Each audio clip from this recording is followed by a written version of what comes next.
Bonjour, bonjour, me voici en direct comme tous les mardis 13 heures.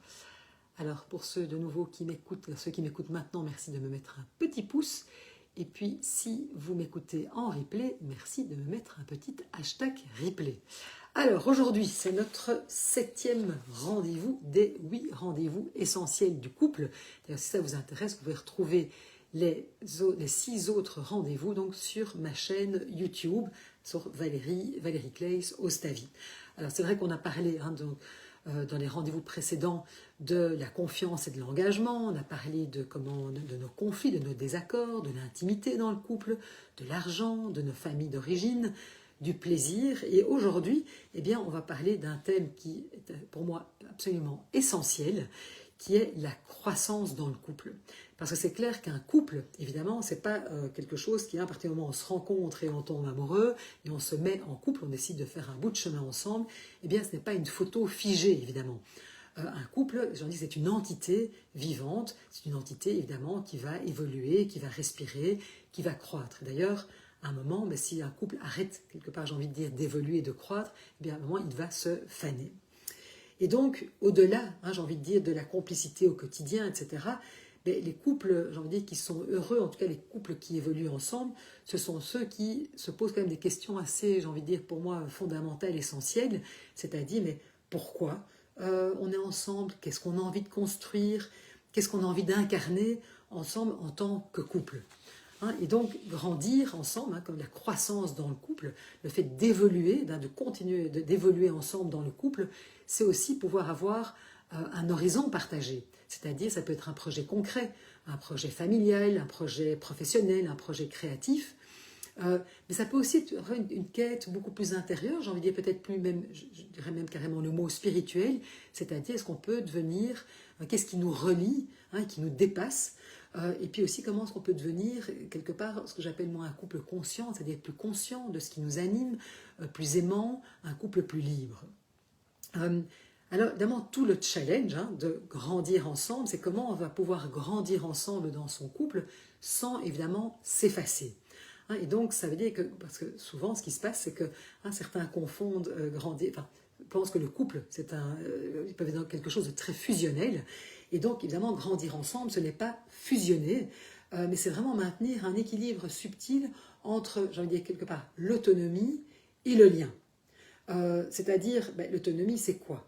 L'autonomie, c'est pouvoir préserver, évidemment c'est important, c'est pas parce qu'on est en couple que c'est primordial de continuer à préserver son espace intérieur, de continuer à se découvrir soi-même, de continuer à nourrir nos passions, nos curiosités, nos amitiés, notre monde intérieur. Donc c'est vraiment ça, on reste, moi j'ai toujours, un couple c'est quoi? C'est un individu, un autre individu, et puis il y a l'entité du couple. Mais on reste bien deux individus distincts. Donc c'est important de vraiment de préserver cet espace intérieur, de continuer quelque part à se cultiver soi-même. Et puis le lien, évidemment, mais c'est clair que c'est dans le lien, on est dans l'interdépendance. À partir du moment où on décide d'être en couple, évidemment, on va tenir compte de l'autre. Et donc, on va tenir compte, accepter que l'autre, bien sûr, quelque part, il nous influence, il nous aide, il vient nous challenger, il nous aide à évoluer. Parfois d'ailleurs même il peut être un miroir quelque part de nos zones d'ombre, de zones peut-être qu'on n'explore pas, de nos blessures, etc. Et donc c'est sûr que l'autre, il va venir nous questionner et quelque part l'autre peut aussi venir nous transformer.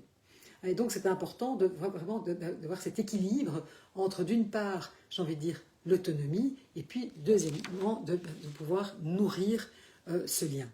Et donc c'est sûr que ce nous, cette entité couple, c'est évidemment un terreau d'évolution. Moi je le dis toujours, on part parfois, on pense que le couple c'est un endroit où on doit être heureux, qui va nous rendre heureux, mais le couple c'est surtout, j'ai envie de dire, un endroit c'est un lieu d'évolution. C'est clair que le fait de se frotter l'un à l'autre et d'être dans cette relation intime, bien sûr ça vient, j'ai envie de dire, remettre à la conscience toute une série de choses, toute une série peut-être de stratégies, moi ce que j'appelle nos boutons rouges, et donc ça vient parfois de nous challenger dans nos blessures, dans notre peur du rejet, la peur de l'abandon, tout ça, ça vient s'activer, mais moi j'en dis quelque part pour pouvoir évidemment les transformer et pour pouvoir évoluer ensemble. Alors c'est sûr que ce n'est pas toujours confortable, on est bien d'accord, le but du coup, c'est pas que ce soit confortable, mais ça va nous permettre justement d'explorer, d'apprendre à mieux nous connaître et que le couple puisse devenir un espace thérapeutique, c'est-à-dire un espace où on va pouvoir se guérir et évoluer. Ok? Donc voilà, c'est un petit peu ça, la croissance du couple, c'est aussi se reconnaître que aussi, ça c'est important, on se rencontre à un moment T, et je pense surtout à ces couples de longue durée. Moi, j'ai des couples qui me disent oui, nous on se connaît depuis qu'on a l'âge de 16 ans, ou on est ensemble depuis qu'on a 20 ans, et puis ils sont là 20 ans, 30 ans, 40 ans après, et c'est sûr qu'on change, on évolue, on est différent. Souvent d'ailleurs, on ne se connaît pas très bien quand on arrive dans le couple, surtout si on démarre très jeune, et c'est sûr qu'à un moment on va peut-être être beaucoup plus conscient de qui on est, de ce qui est important. Très souvent, on s'est parfois un petit peu, j'ai envie de dire, perdu dans l'autre, où on a essayé de se conformer à ce qu'on pensait que l'autre attendait de moi pour être aimé, apprécié, reconnu. Et donc tout ça, évidemment, ça évolue. Et donc c'est normal. Et aussi qu'en vieillissant, qu'en évoluant, eh bien sûr que nos besoins peuvent changer, nos priorités peuvent changer, tout ça c'est tout à fait naturel. Et donc, plutôt que de tomber dans le piège aussi de se dire oui, je ne te reconnais plus, ce que j'entends quand même souvent dans mes consultations, c'est pouvoir peut-être ouvrir un espace et dire mais au fond, raconte-moi qui es-tu aujourd'hui pour pouvoir rencontrer l'autre. Et donc, ici, l'idée c'est de prendre ce rendez-vous pour parler un petit peu, de se dire mais tiens, comment est-ce qu'on peut justement grandir ensemble, évoluer ensemble, nourrir cette relation. Et ça peut-être quelques questions à se poser, parce que c'est ça l'idée évidemment de ce rendez-vous, c'est de pouvoir en parler ensemble. C'est qu'est-ce que cette relation m'apprend sur moi? Parce que c'est sûr qu'on n'apprend jamais autant qu'en se frottant à l'autre. C'est sûr que si on est seul dans sa grotte, on ne se challenge pas. Le fait d'être en relation, et notamment dans la relation de couple, c'est un endroit où vraiment on va apprendre plein de choses sur soi. Parce que généralement, quand il y a des choses qui viennent me chercher, qui me blessent, qui me titillent, qu'est-ce que ça dit de moi? Qu'est-ce que ça m'apprend sur moi? Donc, qu'est-ce que cette relation m'a appris sur moi ou m'apprend sur moi?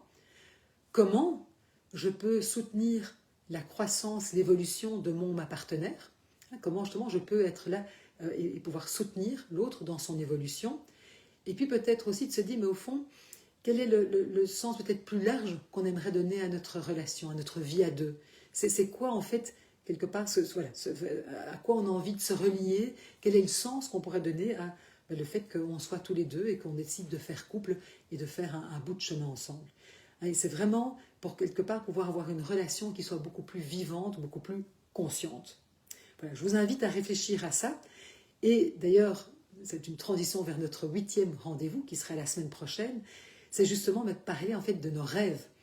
C'est que après avoir trouvé, j'en ai dit peut-être un sens commun, eh bien c'est comment faire de la place pour nos rêves respectifs, mais aussi peut-être les rêves qu'on a envie de nourrir ensemble et comment rêver ensemble. Et ça, on en parlera ensemble la semaine prochaine.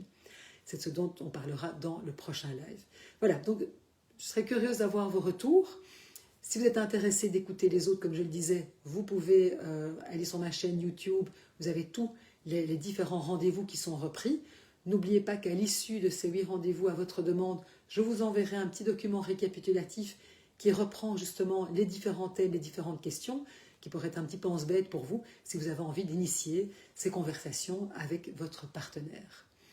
Je vous remercie et je vous souhaite une très belle après-midi et je vous dis à la semaine prochaine pour notre 8e rendez-vous. Au revoir.